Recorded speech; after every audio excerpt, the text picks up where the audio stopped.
Boa noite, eu sou o professor Eduardo Francis e hoje nós vamos ver um pouquinho sobre a Primeira Guerra Mundial, um conteúdo muito vasto, que tem muitos detalhes, mas nós vamos condensar ele nessas próximas aulas, certinho? Então, toque na guerra então, não é verdade?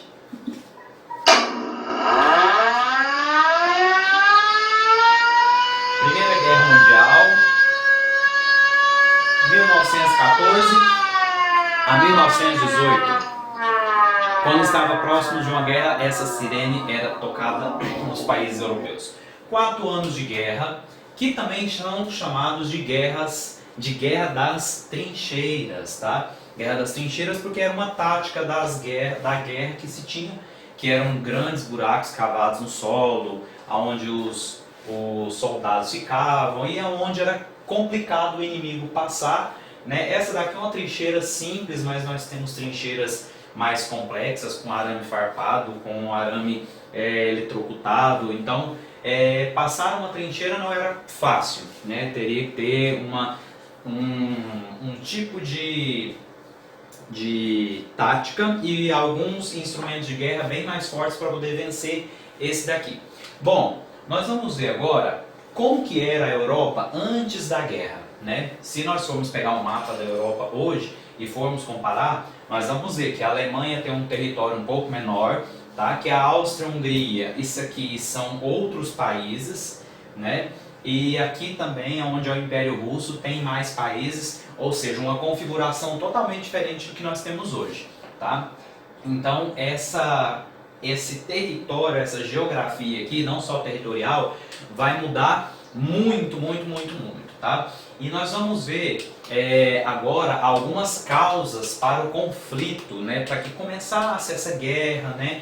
Só que nós vamos ver de um por um, tá? Então vou fazer uma leitura com vocês para depois nós fazermos juntos, tá? Vermos cada um dessa aqui junto. Causas por conflito: disputas de mercados internacionais, rivalidades imperiais, tá? Sentimentos nacionalistas, as alianças entre os países, os sentimentos de revanche, de querer algo de volta, né? Então tudo isso daí foram motivos para deixar a Europa naquele tempo em uma situação de tensão mesmo, realmente, muita tensão, tá? Um dos motivos também para deixar esses países em tensão, apesar que eles tinham relações, mas ao mesmo tempo era uma relação, mas ao mesmo tempo era uma certa inimizade, era uma relação, mas ao mesmo tempo os dois poderiam se atritar ou tinham atritos em alguma determinada área.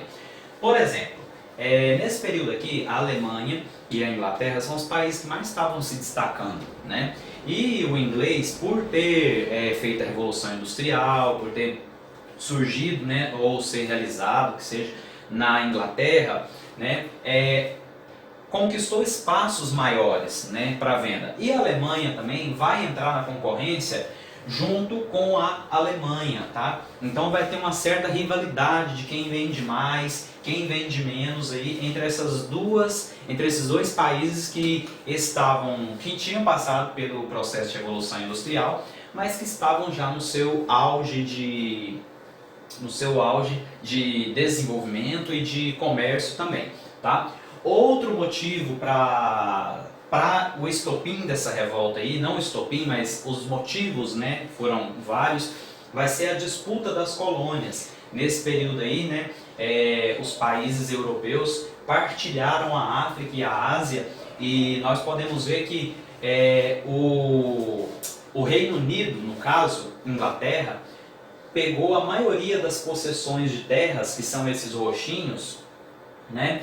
Em compensação, alguns alemães e belgas ficaram com territórios pequenos, né? Ou seja, alguns países diziam que tinham conquistado pequenas porções de terra, mas que alguns outros tinham apostado de terras maiores. Então, havia uma disputa entre essas terras aí, não só para a retirada de matéria-prima para os países, mas também para a venda, da própria venda dos produtos industrializados. Então, a França né, esse verdinho claro, e a Inglaterra foram os que mais tiveram possessões de terras. Então isso aí vai causar uma certa revolta com a Itália, com a Alemanha, tá? Porque desejar ter mais terras para poder também está desfrutando dessa disputa imperialista, dessa corrida imperialista, tá?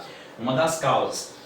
Uma das outras causas, uma das várias causas que nós vimos aí, vai ser uma revanche, um sentimento que a França tem de derrota pela Alemanha.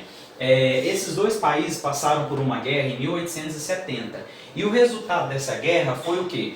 Que a França perdeu uma parte de terra do seu território para a Alemanha, uma região que se chama Alsácia-Lorena, tá? E não era uma regiãozinha simples por ser uma região, ela tomou uma região, mas qual é o motivo que se tinha nessa região, né, para a Alemanha poder querer tomar essa região? Né? Era uma região rica em minérios de ferro, era uma região com solos férteis, tá? Bem agricultáveis. Então não foi simplesmente um pedacinho de terra, né? Nessa briga, nessa disputa entre os dois países, os alemães conseguiram então tomar da Alemanha, ela saiu perdendo e tomou da Alemanha essa parte que chamamos de Alsácia-Lorena, tá? Um local também onde tem muitos alemães, a concentração de população alemã ali era uma quantidade bem alta. Revanchismo francês, então era esse sentimento de querer de volta essa possessão de terra. Tinha também um sentimento nacionalista chamado pan-germanismo. O que seria esse pan-germanismo? Pan-germanismo seria tentar colocar dentro de um mesmo território só, era um sentimento que a Alemanha tinha, colocar dentro de um mesmo território só todos os povos de origem germânica, tá? Então era um dos desejos, porém nem todos os povos germânicos estão dentro da própria Alemanha, né? Há alguns outros que moram em outros países vizinhos, uma quantidade menor. Mas era um desejo que eles tinham, um sentimento, né? Um plano que eles tinham, mas que infelizmente não vai ser concretizado, né? Nós temos também um outro sentimento nacionalista que nós chamamos de pan-eslavismo. Nós tivemos o pan-germanismo, que é o desejo de unir todos os povos germânicos dentro de um território só, dentro de uma grande Alemanha. E a Sérvia também tinha esse desejo de juntar dentro dela, a Sérvia, essa azulzinha aqui, tinha desejo de juntar dentro dela todos os povos eslavos dessa região aqui, tá? Porque são povos de uma mesma etnia, vou mostrar no próximo mapa aí, são povos de uma mesma etnia, tá? Cada corzinha dessa aqui é um povo, tá?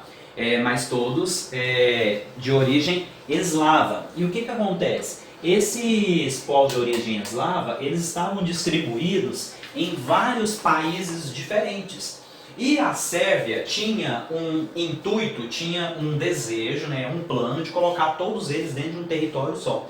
E um detalhezinho, a Rússia apoiava esse movimento da Sérvia aqui, tá? A começar pela Bósnia-Herzegovina, tá bom? Então aqui nós temos, ó, no próximo que eu passei para vocês, vários povos eslavos, eslovênios, croatas, bósnios, sérvios, macedônios, búlgaros, tá? Bielorrussos, ucranianos, uma etnia descendente de eslavos, mas infelizmente não vai ter como colocar todas essas etnias dentro de um território só. Então nós temos o sentimento pan-germanismo, que é os povos germânicos, nós temos o pan-eslavismo também, que são os povos de origem eslava, tá? Havia outro problema que é nessa mesma região aqui, que nós falamos de Península Balcânica, tá? O que eu falei para vocês agora há pouco, o desejo que a Sérvia tinha, ou seja, então tem um sentimento nacionalista aí também, né? O sentimento que ela tinha de se agrupar todos os povos em um só, como nós acabamos de falar. Só que o que acontece? Antes de começar a guerra, o Império Austro-Húngaro, ou seja, esse laranjado aqui, ele vai fazer uma coisa. Ele vai anexar ao território dele uma região chamada Bósnia-Herzegovina, tá? O Império Austro-Húngaro vai crescer. Isso daí fez com que a Sérvia ficasse com um sentimento de ódio e de nós vamos conseguir de novo essa terra, custe o que custar, porque aquele sentimento que eles tinham de formar uma grande Sérvia, essa região incluía também os bósnios, tá? A região da Bósnia e Herzegovina. Então nós vemos aqui que o Império Austro-Húngaro ele cresce, o tamanho, né, territorial, e os planos da Sérvia de começar a juntar todos os povos, digamos que vai por água abaixo, né? Então já começa uma rivalidade muito grande aí entre a Sérvia e a Hungria, o Império Austro-Húngaro. Uma outra coisa que também foi um dos motivos, digamos assim, para esse período ficar bem mais tenso, esse período final do século XIX, início do século XX, seria a formação da Aliança dos Países.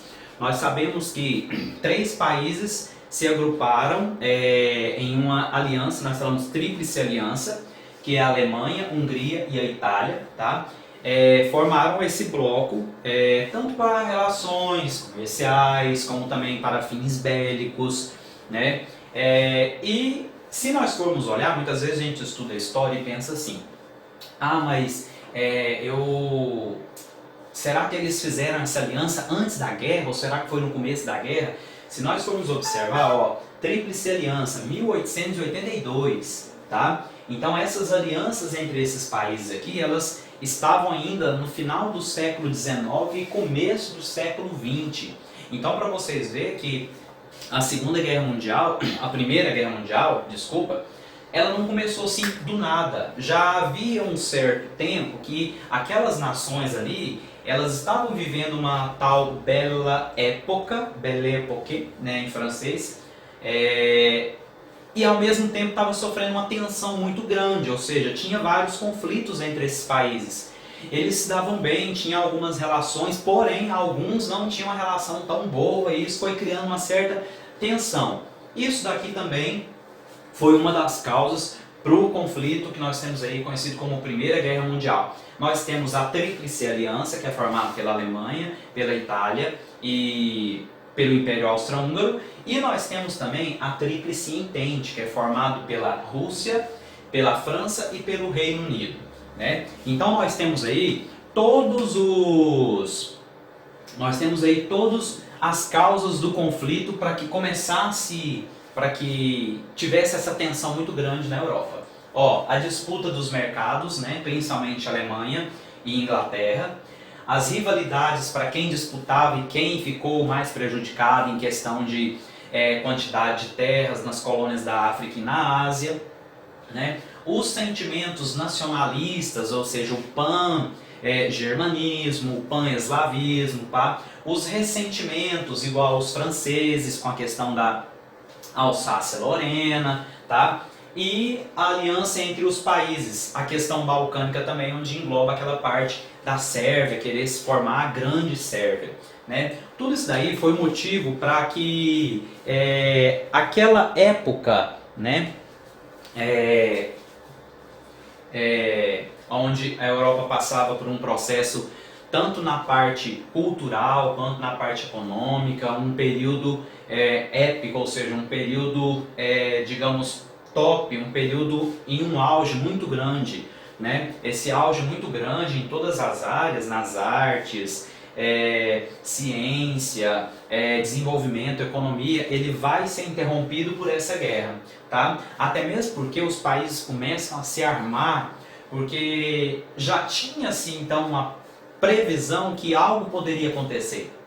Então os países começaram a correr atrás de uma corrida armamentista, tá? Ou seja, aumentaram seus exércitos, seus estoques, ou seja, era um período tranquilo de muita paz, né? Digamos paz armada, mas era um sentido de uma paz tranquila, relações até boas entre alguns países, um desenvolvimento muito grande, mas ao mesmo tempo aquela tensão de que tem 2 países aliados, tem um país aliado e eu tenho um ressentimento muito grande por aquelas terras que eu perdi. Então nós dizemos paz armada, ou seja, era um período de paz, de tranquilidade, mas ao mesmo tempo todo mundo estava com o pé atrás, como diz o goiano, né? Porque se começasse alguma coisa, alguma guerra, algum conflito, eu teria que estar preparado. Então, Eu tive vários, eu não, né? A Europa tinha vários motivos para que essa guerra começasse, só que o que acontece? Teve que ter algo para dizer assim, não, realmente, né, aconteceu, e geralmente para se ter um início de um conflito e tal, geralmente quando envolve sangue derramado, vidas, fica um pouco mais tenso a situação. O que acontece? Esse camaradinho aqui era um camarada chamado Francisco Ferdinando, ele era o príncipe herdeiro do Império Austro-Húngaro. E o que acontece? Ele estava fazendo um passeio pela cidade de Sarajevo, Sarajevo, em um comboio, né? Como a Rainha Elizabeth de vez em quando tem o costume de sair passeando pelas ruas de Londres. Só que a trajetória dele foi interrompida, o trajeto dele naquela cidade, naquela terra onde ele tinha acabado de anexar ao território dele e que a Sérvia queria por tudo, foi interrompido por tiros. O que aconteceu naquele período então, professor? Um menininho, tá, enviado de não sei da onde, eu ia falar enviado das trevas, mas não é. Esse nacionalista aqui, chamado Francisco Gravilho, ele era sérvio e ele fazia parte de um grupo terrorista que apoiava a Sérvia naquele grande sentimento de englobar todos os povos eslavos dentro de um território só, mas que a Sérvia, o Império Austro-Húngaro tinha acabado de pegar esse território para eles. Então, esse camaradinha, Gravilho Príncipe, ele era um estudante, fazia parte de um grupo terrorista, ele consegue então chegar bem próximo do carro do príncipe herdeiro e fazer o quê? E disparar contra a vida dele e contra a vida da esposa. Os dois morreram e aí começa, como eu falei para vocês, um derramamento de sangue. Começa então, vai ser o início, o que precisava, algo tinha que começar, né? Algo tinha que ter assim, de importante para começar. Apesar que ninguém tinha atacado ninguém, então já que a Bósnia, a Sérvia atacou o Império Austro-Húngaro, acho que a coisa vai começar por aí. Beleza. O professor colocou para vocês aqui que houve fases na guerra, tá? Ou seja, a guerra foi dividida em duas fases. A fase de movimento, tá? E a fase das trincheiras. O que foi essa fase, professor, dos movimentos? O que acontece nesse tempo aqui, depois que ocorreu aquele atentado terrorista que matou a vida do príncipe herdeiro? O que acontece? Vamos ver o jogo de movimento das tropas. A Sérvia fez um atentado contra a Áustria-Hungria, certo? A Áustria-Hungria vai estabelecer um certo tratado com a Sérvia, mas a Sérvia não vai querer impor algumas decisões desse tratado, e a Áustria então vai invadir a Sérvia. O sentimento da Sérvia, aquele sentimento pan-eslavismo, era apoiado pelos russos.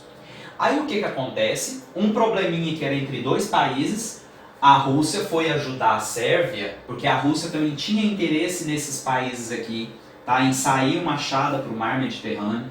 O que acontece então? A Hungria, ela invade a Sérvia, a Rússia, para apoiar a Sérvia, invade o Império Austro-Húngaro também. A Alemanha, como é muito parceira da Áustria-Hungria, tanto é que eles fazem parte da mesma aliança, né? Ela faz o quê? Ela invade as partes, terras russas e também terras na França. Então esse movimento aqui de invade terras, né, começa a mudar a dinâmica territorial dos... A partir, meus queridos, de 1915, essa guerra de movimento, que seria a invasão de um território ou outro, ela vai dar uma nova fase da guerra, que vai ser a Guerra das Trincheiras. Por quê? Devido a essa tática de movimento, né, de invadir algum território, algum tipo de tática teria que ser feito, né? E o tipo de tática, né, para impedir que o inimigo avançasse, seria as trincheiras, né? Que, como nós falamos lá no começo, trincheiras eram grandes buracos cavados na terra, né? Alguns bem simples, outros bem complexos, com dormitórios, tá? Mas uma vida muito difícil na trincheira, principalmente com questão de higiene, tá? Então eu trouxe para vocês aqui um mapinha de como que ficou então essa terra, esse território entre a Alemanha, a França e a Bélgica. Nós podemos ver trincheiras então, né? Filas de trincheiras defendendo o território francês. E essa terra entre uma trincheira e outra nós chamamos de terra de ninguém, tá? Porque é ali onde aconteciam algumas batalhas, tá? Então nós vemos aí a segunda fase da guerra, chamado Guerra das Trincheiras, tá? Eu trouxe para vocês uma foto que foi um aluno que mandou para mim. Nós podemos ver aqui uma trincheira simples, né? A estrutura simples, como uma trincheira já essa hoje restaurada, né, para visitação, uma trincheira toda emparedada com sacos de areia, então bem mais personalizada, né? E um aluno mandou essa foto para mim no ano passado e eu gostei, que é uma foto aérea mostrando as trincheiras. Então as trincheiras não eram, por exemplo, só do colégio ou até lá no ginásio, não, as trincheiras minhas eram grandes áreas, tá? Que era realmente para poder barrar a ação do inimigo sobre o território. Bom, diante dessa primeira guerra aí que nós temos, né, de desacordo entre essas nações, nós temos vários tipos de instrumentos e de armas que vão ser usados na Primeira Guerra Mundial, né? Por ser a Primeira Guerra Mundial, né, meninos? Então, assim, nós temos até uma tecnologia avançada em algumas armas, né? E nós podemos ver aqui, né, que nós tivemos lança-chamas, nós tivemos, né, as bombas de gás hidrogênio.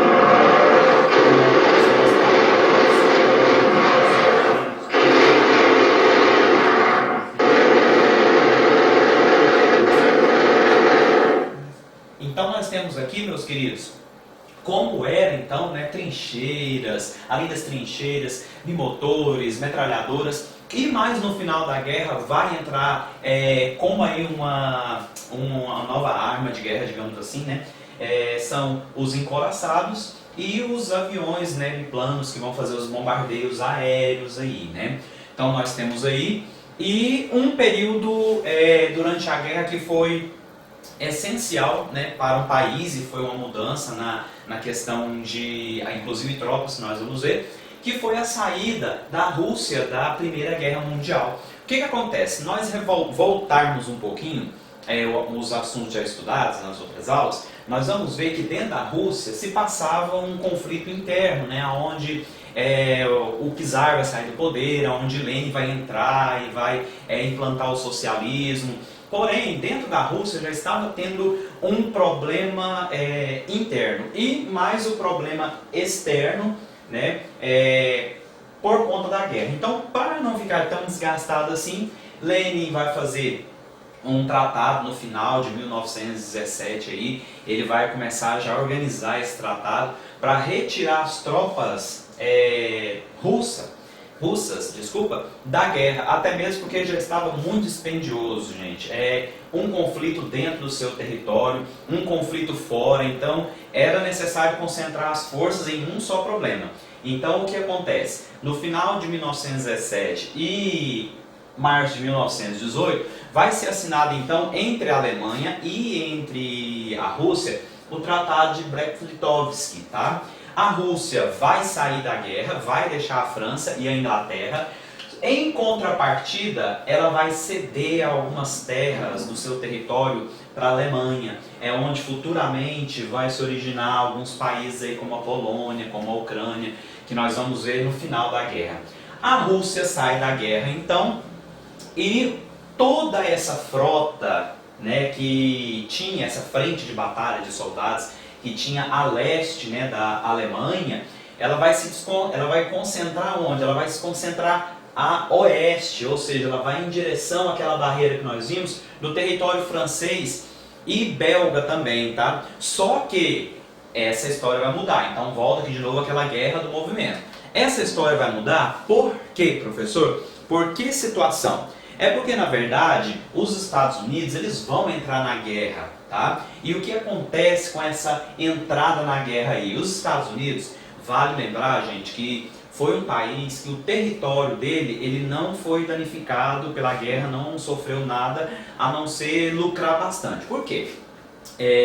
Os Estados Unidos participou de forma indireta, né? Ou seja, ele participou vendendo armas, né, suprimentos, remédios. Então, enquanto os países da Europa estavam arrasados, né, estavam lutando, os Estados Unidos estavam lucrando. Então, a entrada dos Estados Unidos na guerra, tá? Pouco antes aí, a entrada dos Estados Unidos em 6 de abril, vai ser essencial para quê? Para que os aliados, né, a Tríplice Entente, se fortaleça, porque os russos saem da guerra, tá? E eles vão então ajudar aí naquela linha de frente francesa. Eles entram na guerra porque, na verdade, vários navios já estavam sendo afundados pelos alemães, que começam então a usar a tática, né, de submarino e começa a bombardear vários navios que passavam ali pela costa dos países europeus, que não fosse aliados à Tríplice Aliança, né, eles bombardeavam e foi um dos meios, né, que os Estados Unidos achou de entrar na guerra, né, de participar então de forma diretamente, tá? Em diante, que nós podemos ver? Depois que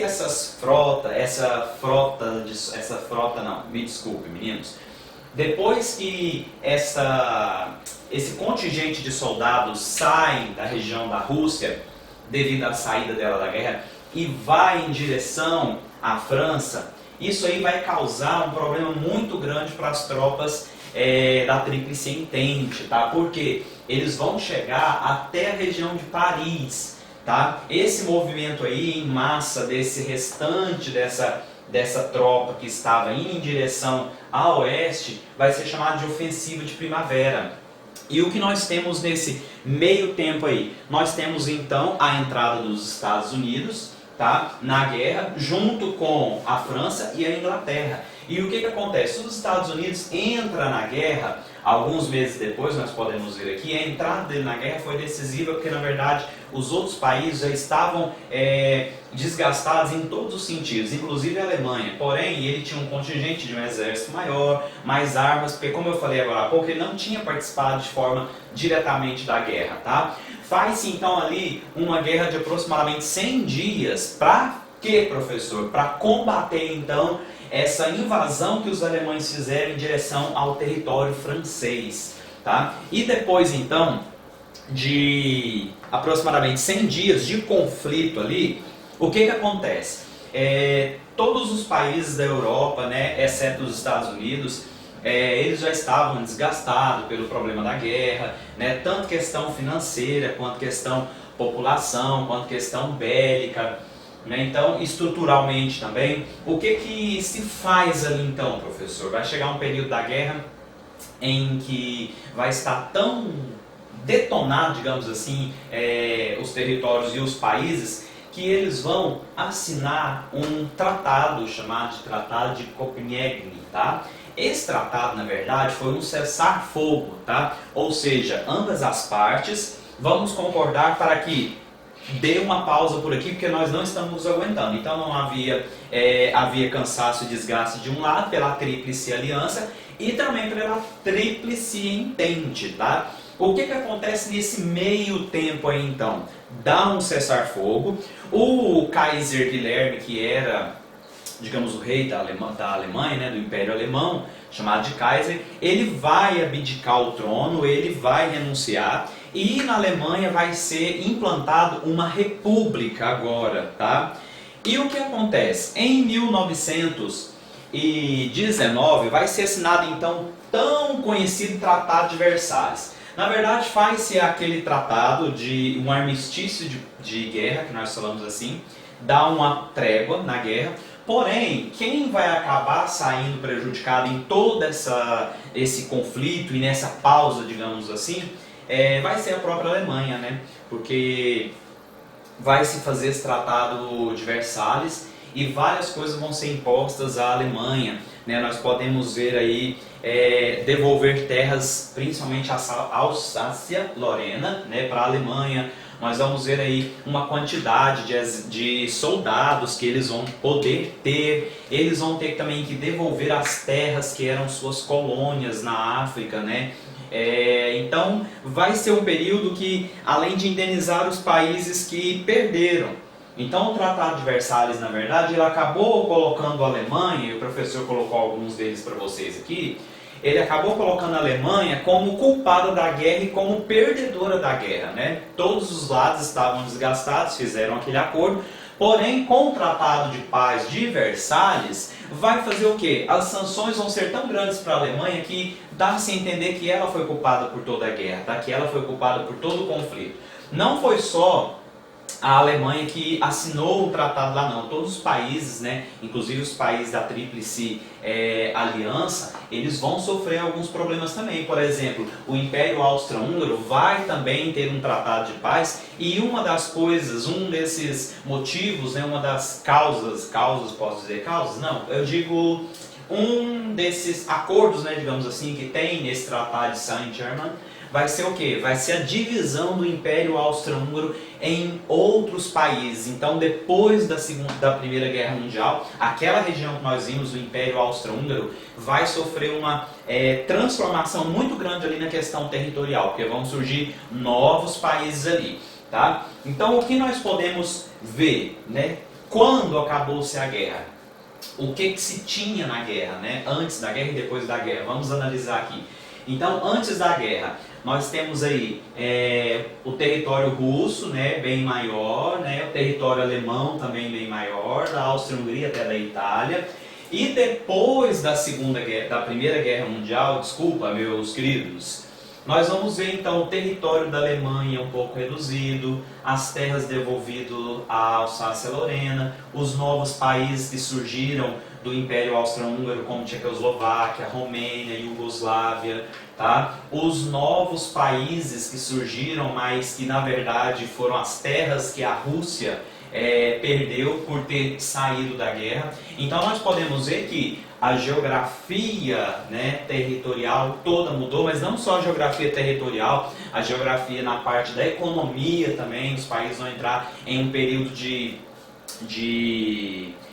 crise muito grande em questão financeira, principalmente a Alemanha, por ter que pagar indenização aos países que venceram, né? E o que vai acontecer e quais vão ser as consequências aí, além desses novos países, além das mortes que nós tivemos, que é o pior de todas as guerras, são as mortes, né?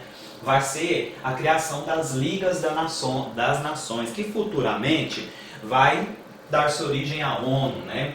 Além dos novos países, essa Liga das Nações também, nós temos o quê? O crescimento dos Estados Unidos, porque os Estados Unidos, enquanto a Europa guerreava, o que acontecia?